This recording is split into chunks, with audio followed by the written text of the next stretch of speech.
Ukrainian people have a lot of backbone. They have a lot of guts. And you're going to see when you're there, and some of you have been there, you're going to see women, young people stand in the middle in front of a damn tank. Heard the president there. White House forced to make a correction after President Biden, in that soundbite, seemed to suggest that U.S. troops may head to Ukraine.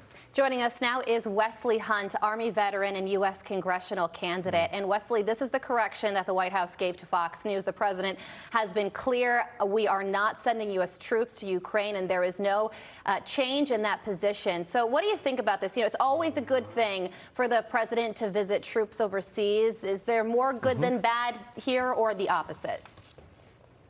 Well, I think it's always good when the president visits troops overseas, especially with Biden being in Poland, you know, telling troops that they're going to go to Ukraine. But quite frankly, ma'am, I'm not sure he knows exactly what he's saying or doing, to start off with, if I'm being honest with you.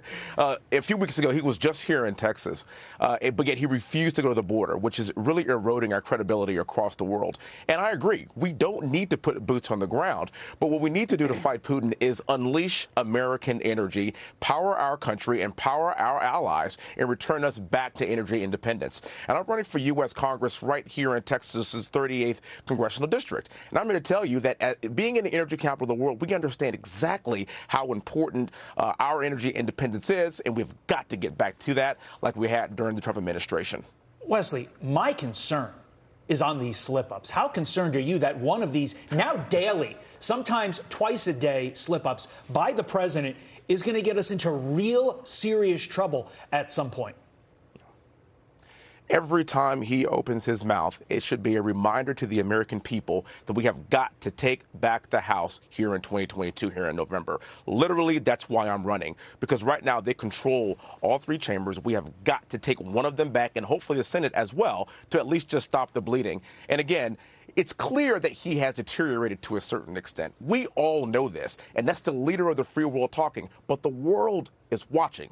The world sees his weakness, and this is why we're seeing all this unrest in the world right now. You know, Wesley, you brought up the energy element in this, and yesterday President Biden announced that the United States is going to send 15 billion cubic meters of liquefied natural gas this year to Europe, and then we find out that that may be a little bit more symbolic because you need both the United States and Europe needs to build the facilities in order to take in this liquefied natural gas. But it does also signal that the president is at least willing to take a leadership role on energy and sending Europe more energy. How do you read that? Were you happy to hear that announcement?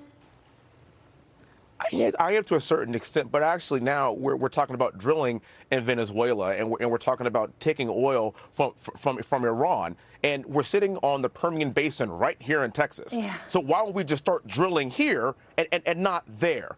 Why don't we open up our Keystone XL pipeline here and shut down the Nord Stream pipeline to there with Putin? So again, you know, I hear that, but this is constantly waffling back and forth. So true. Do we want to be energy independent or not? And I think we should. I think you and Carly there focus on the specifics of the energy situation. I want to broaden out a little bit, Wesley. Why are we doing everything so late in the game when it comes to this administration? We've been talking about energy independence. We've been talking about helping Ukraine. We've been talking about getting Europe off of Russian oil for the last 12 to 15 months. Why did it take until yesterday for this administration to say, you know, after a month of carnage in Ukraine, we got to do something now? Oh, because they have no idea what they're doing. Let's just be blunt about that.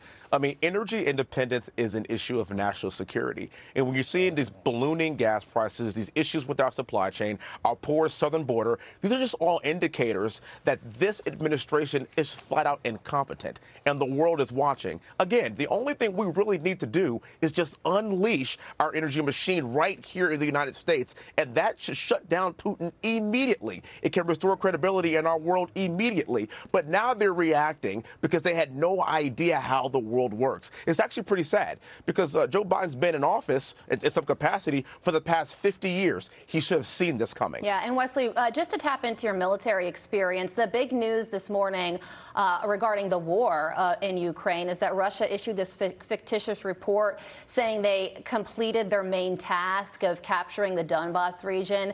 How do you read that, and where does that leave us in terms of the future of this war? Could things be wrapping up?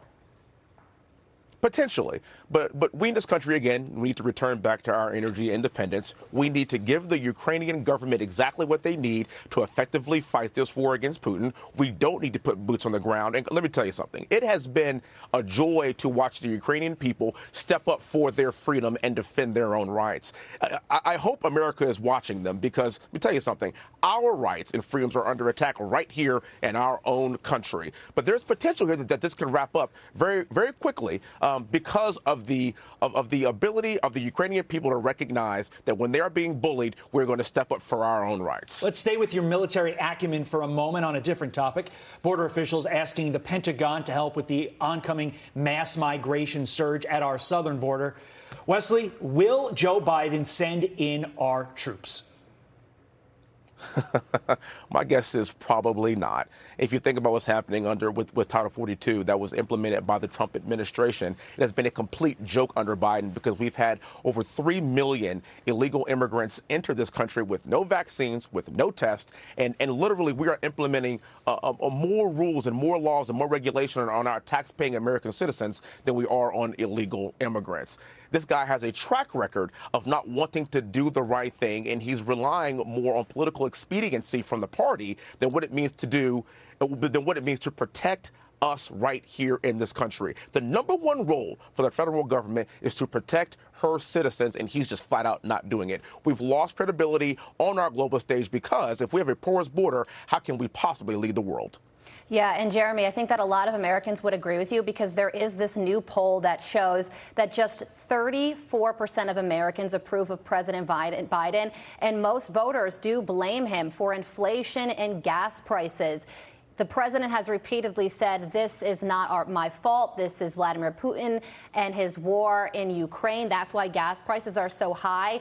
The American people are reading in between those lines. They know what's going on, and they're looking to the president for leadership. What can he do with a 34% approval rating to get that number up? What can he do? Well, he could actually lose the House. It was exactly what's getting ready to happen. And look, they're going to have the Democrats are going to have 31 retirements and counting because they know the red wave is coming. The American people are not stupid. We knew exactly where we were before COVID. We knew exactly what Trump's policies got us moving forward. We knew exactly what it meant to have low employment. We had safety at our border. We had lower taxes. We had all these things, and in just 16 months, it evaporated just like that. We're seeing it, we're watching it, and I can guarantee you here in November, you are going to hear the voice of the American people yet again. Wesley Hunt, this was an extremely serious segment. Let's end on a positive. That is, quite frankly, the greatest jacket I've ever seen on live TV. Kudos to you and your sartorial splendor, sir. Have a great weekend. We appreciate your time. That's right. It's a good